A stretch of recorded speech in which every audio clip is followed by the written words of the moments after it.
Assalamualaikum warahmatullahi wabarakatuh.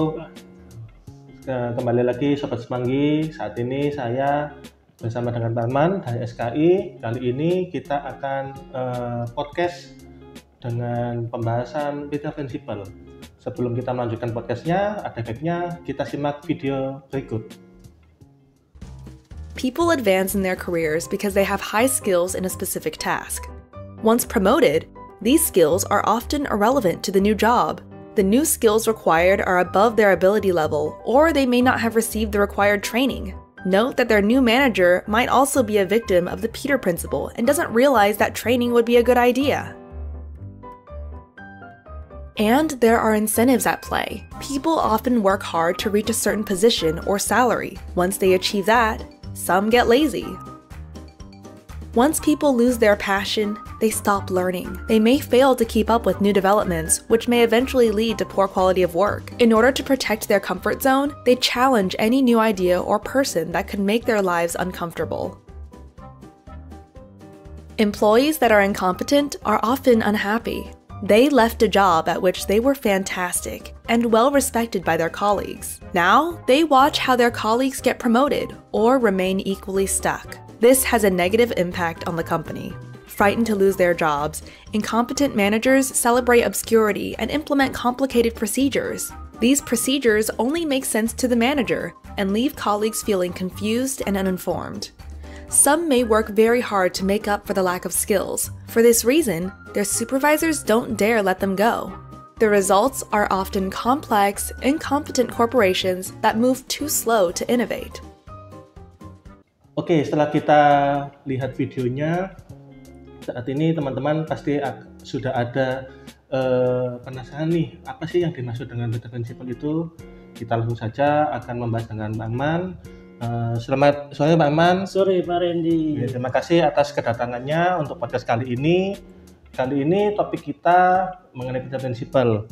Nah, yang akan kita bahas dari video tadi kita sudah mendapatkan clue teman-teman ya, yaitu prinsip Peter itu mengidentifikasi atau menyatakan bahwa promosi itu kecenderungannya dilakukan berdasarkan kinerja karyawan di fase sebelumnya, sebelum dipromosikan. Jadi misalkan nih ketika ada staff, dia kerjanya sangat baik, kemudian outputnya juga bagus, dinilai oleh pimpinan itu juga bagus juga, maka dia memiliki potensi atau peluang untuk mendapatkan promosi. Namun ketika sudah dipromosikan, ternyata malah banyak kendala yang dialami di organisasi tersebut. Seperti itu. Ada banyak kendala, ada banyak masalah. Nah, itu mungkin kita bisa simak nih dari Pak Man, bagaimana sih sudut pandang beliau untuk Peter Principle tersebut. Monggo Pak Man. Oke, terima kasih Pak Randy. Menarik sekali ya. Sore ini kita bahas terkait teori Peter Principle. Dimana kalau ada teori berarti sudah ada survei, ada gambaran. Kalau yang mungkin yang saya ketahui bahwa Peter Principle ini hampir ada di banyak perusahaan juga. Jadi jangan khawatir bahwa suatu teori Peter Principle ini jika kena ke mungkin rekan-rekan ya, kita pasti ada lah istilahnya namanya untuk solusi atau alternatifnya seperti apa. Karena memang sudah kebanyakan perusahaan juga menemukan hal tersebut terjadi pada perusahaannya. Mungkin saya ini sedikit nih Pak terkait gimana sih teori Peter Principle itu sendiri. Gambarannya mungkin tadi yang disebutkan oleh Pak Randy ya, ketika orang ada sukses di divisi atau jabatan sebelumnya, dia diangkat ke lebih tinggi lagi dan lebih tinggi lagi. Ngomongin teori Peter Principle nggak jauh dengan pengertian yang saya pernah dengar, teori ilusi kompetensi atau ilusi kemampuan. Yang sempat saya ingat ceritanya itu mereka menyontohkan seperti ini. Ketika ada semut yang naik ke punggung gajah gitu ya. Semut itu melihat ketika gajah berjalan, ya dia merasakan dirinya berjalan. Semua hewan itu menyingkir. Gitu. Jadi merasa hebat, ya, sangat amat hebat. Tapi suatu saat ketika dia turun, dia langsung diinjak oleh hewan lain, habis. Nah itulah maksudnya yang kita ambil adalah maknanya. Kadang kita tidak merasa bahwa kita terlihat hebat itu ada sesuatu yang memang menempel dengan kita, entah itu berubah dari suatu sistem atau memang perusahaannya atau memang ada orang yang membimbing atau mengarahkan kita. Yang diperlukan oleh kita adalah memang intinya gimana sih solusinya ketika kita menemukan case-case tersebut. Misalnya nih ada contoh lagi nih, teori Peter Principle yang paling sering dibahas adalah mungkin kisah dari ini Apple. Kalau saya dengar di Apple itu waktu Steve Jobs ngerekrut tim pemasarannya atau CEO-nya Pepsi ya, dia berhasil memasarkan Pepsi sedemikian rupa sehingga ditarik masuk ke Apple dengan harapan Apple bisa berkembang pesat, karena Steve Jobs sendiri merasa, saya masih kurang di bidang pemasaran, ya, tidak jago si Steve ini. Nah, ketika ditarik di Apple, banyaklah di situ intinya kekacauan yang timbul karena tidak sevisi dengan gimana produk Apple ini didirikan dan tujuan cara untuk bisa terserap oleh market seperti apa. Akhirnya Steve Jobs sendiri pun sempat ya kan lewat dewan direksi pun juga keluar dari Apple itu sendiri, meskipun akhirnya masuk kembali karena kekacauan disebabkan oleh si mantan orang yang hebat ini ketika memasarkan produk Pepsi. Itu contohnya Pak Randy.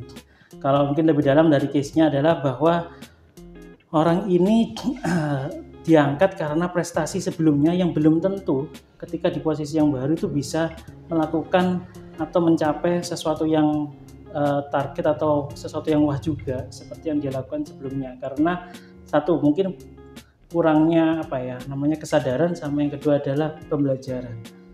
Kebanyakan orang-orang yang kena teori Peter Principle ini dikarenakan dia merasa saya sebelumnya melakukan hal seperti ini, saya yakin di hal yang saya lakukan di bidang yang baru ini akan berjalan sukses juga tanpa mempelajari gimana polanya sebelumnya. Itu ya mungkin kalau di pemasaran yang tadi yang si CEO Pepsi itu sudah sukses, ketika masuk ke Apple dengan pola produk yang berbeda, akhirnya juga terjadi kekacauan gitu kan, sehingga Apple pun jika pada saat itu fasenya sempat terjadi penurunan juga. Mungkin sekilas itu sih Pak Randy. Mungkin untuk sharingnya. Ya, menarik sekali yang disampaikan oleh Pak Man. Kalau boleh menambahkan sedikit, prinsip Peter atau Peter Principle ini di state di tahun 1969. Memang ada bukunya teman-teman ya, yang menyatakan bahwa dalam sebuah organisasi itu kecenderungannya karyawan dipromosikan berdasarkan kinerja seperti itu. Jadi memang masing-masing organisasi itu mempunyai KPI, kemudian mempunyai target output yang memang mesti di-achieve seperti itu. Dan salah satunya seperti yang dicontohkan tadi, di divisi penjualan memang itu yang seringkali memang di-highlight di situ kemampuannya dalam melakukan selling yang berdampak kepada organisasi, dan biasanya itu memang sangat memukau sehingga perusahaan lain itu juga tertarik untuk menghijack, membajak seperti itu. Dari tadi kisahnya Pepsi ke Apple, dan ini memang common di industri, itu common, saling membajak itu common. Harapannya apa? Ya memang ketika sudah dibajak, perusahaan tadi mendapatkan manfaat atau dampak-dampaknya. Tapi seringkali memang belum tentu berjalan semestinya. Atau misalkan kita juga bisa menganalogikan tim sepak bola, misalkan di sebuah klub itu ada pemain yang jago banget, ketika dibeli kemudian tidak perform, seperti itu mungkin ya. Nah, ketika kita hadapkan dengan keadaan di internal organisasi, misalkan di Semanggi, nah tentu kan Peter Principle ini juga bisa kita gunakan menjadi sebuah metode, karena dulu-dulu di tahun 1969 sudah ada tuh kejadian-kejadian kayak gitu, dan perusahaan kelas multinasional juga mengalami keadaan seperti ini sehingga sampai muncul bukunya dan di-state. Dari situ kan kita juga bisa untuk melakukan evaluasi dan introspeksi seperti itu, supaya apa? Supaya kita tidak mengalami hal yang sama. Tapi sayangnya beberapa perusahaan pasti masih akan ada dinamika-dinamika yang sudah di-state oleh buku Peter Principle tersebut. Nah, jika kita membahasnya mengerucut di SKI teman-teman ya, di SKI sendiri dengan adanya Peter Principle ini, poin apa sih Pak yang bisa diambil dan possible untuk diimplementasikan di SKI? Oke. Jadi kalau terkait gimana sih terkait fenomena ya Peter Principle ya, apabila juga ya pasti juga menerpa terutama SKI juga pasti akan pernah merasakan atau bahkan sudah merasakan juga ketika ada tim kita yang kita promosikan itu otomatis atas kesuksesan sebelumnya, dia berhasil nih dalam 3 bulan atau 6 bulan atau bahkan sudah bertahun-tahun sudah capai target, kita promosikan ke divisi yang mungkin ini lebih luas, tidak hanya menyangkut divisi dia sebelumnya, akan terjadi nih namanya dia akan memimpin seperti layaknya sebelumnya. Dan juga kemungkinan akan terjadi namanya yang tadi disebut misalnya kekacauan. Contoh saya sampaikan misalnya sebelumnya nih orang di bidang finance yang benar-benar dia kalau kasarannya perhitungan gitu ya banget. Ketika harus juga mengambil kebijakan atau ketentuan ketika dia diangkat mungkin di atasnya finance, dia kan merasa ngelihat kayak di bagian pemasaran ini harus dipangkas semua biayanya. Nah, disitulah timbul kekacauan sehingga akan bukan malah lebih baik, malah perusahaan dalam kekacauan. Tapi caranya alternatifnya adalah misalnya dengan cara ya kita harus menyadarkan atau bahkan yang bersangkutan harus sadar ya kan bahwa yang dipimpinnya sekarang lebih luas lagi. Mau nggak mau sadar bahwa ada kemampuan yang memang belum atau harus di-upgrade lagi untuk melihat sesuatu yang di luar divisi dia sebelumnya. Yang pasti yang poin pertama yang saya garis bawahi itu adalah sadar dulu, paham bahwa kompetensi saya harus ditambah nih karena saya mungkin ahli nih di bagian ini dapat nilai 10 misalnya, tapi di sini masih 6, ya mau nggak mau harus nambah knowledge, butuh kesadaran dulu. Baru poin keduanya adalah ya mau belajar itu sih. Karena kalau langsung dibilang belajar kalau kita nggak sadar ini susah masuknya. Jadi dia sekali terjadi itu mau nggak mau ya salah satunya ini program Smart University untuk menggeneralisir leader-leader bahwa harus tahu semua knowledge di perusahaan mereka. Itu sih. Baik Pak Arman, sedikit saya highlight tadi yang disampaikan Pak Arman bahwa ketika di sebuah organisasi tadi ada yang dipromosikan, kemudian yang bersangkutan itu naik lebih tinggi lagi Pak ya, mendapatkan amanah lebih, namun penyikapannya atau cara dia, the way dia untuk bersikap itu ternyata tidak sesuai ekspektasi nih ya kan, sehingga dampaknya ke perusahaan lagi seperti itu, bukannya tambah baik malah jadi tambah ada masalah yang sebelumnya baik-baik aja seperti itu. Nah mungkin ini juga salah satu manfaat dari Peter Principle ya, karena sudah di state bahwa tanda-tandanya itu nanti seperti ini loh, jika perusahaan itu melakukan promosi dengan mekanisme yang belum ideal. Nah ketika Mbak Man tadi menyampaikan bahwa ya sudah nanti kamu knowledge-nya ditambah lagi, kemudian kamu nanti juga mungkin perlu belajar lagi dan sebagainya. Nah sebelum dipromosikan mungkin poin yang dapat kita petik sama-sama itu perusahaan atau organisasi sudah menyiapkan metodenya terlebih dahulu teman-teman ya. Jadi metodenya, asesmennya, penilaiannya itu memang betul-betul disiapkan sehingga pihak-pihak yang memang dinilai layak untuk mendapatkan challenge itu melalui mekanisme yang ideal. Nah, sampai kemudian manajemen memutuskan oke, dia memang bisa untuk diberikan challenge. Jika dahulu Peter Principle itu mengidentifikasi bahwa promosi itu based on hasil atau output yang dilakukan, tapi ada poin yang bisa ditambahkan, yaitu ketika karyawan tadi itu memang secara penilaian atau hasilnya bagus, dia sifatnya jadi kandidat dulu nih. Dia jadi kandidat dulu, jadi kandidat untuk dilakukan asesmen, dan juga ketika sudah melalui sejumlah asesmen, dia kemudian disahkan menjadi pihak yang menerima challenge tersebut. Nah, setelah menjalani masa challenge itu juga organisasi atau perusahaan memiliki metode juga untuk melakukan pengawasan sehingga bisa diidentifikasi apakah kinerjanya semakin membaik atau stuck atau semakin jelek misalkan. Dari situ supaya lebih bisa untuk diambil langkah pencegahan, tidak sampai berdampak ke perusahaan seperti itu.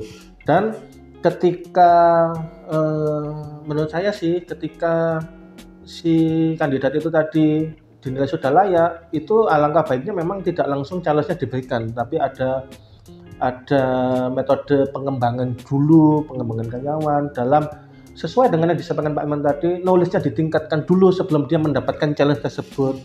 Pembekalan lah ya istilahnya, dibekali dulu pelatihan misalkan sebulan 2 bulan, karena memang promosi itu identik dengan tanggung jawab. Promosi itu identik dengan amanah yang apabila tidak pas itu dampaknya pasti akan kemana-mana.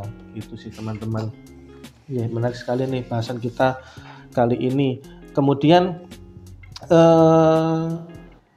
kalau menurut Pak Ahmad, apakah Peterson Principle itu dapat membantu sebuah organisasi menuju ke goals-goals yang dicapai, Pak Ahmad? Oke. Yang ingin dicapai maksudnya. Ya, kalau ternyata terkait interprinsipal tadi sesuai yang diarahkan oleh Pak Randy tadi, metode-metode untuk filterisasi ya.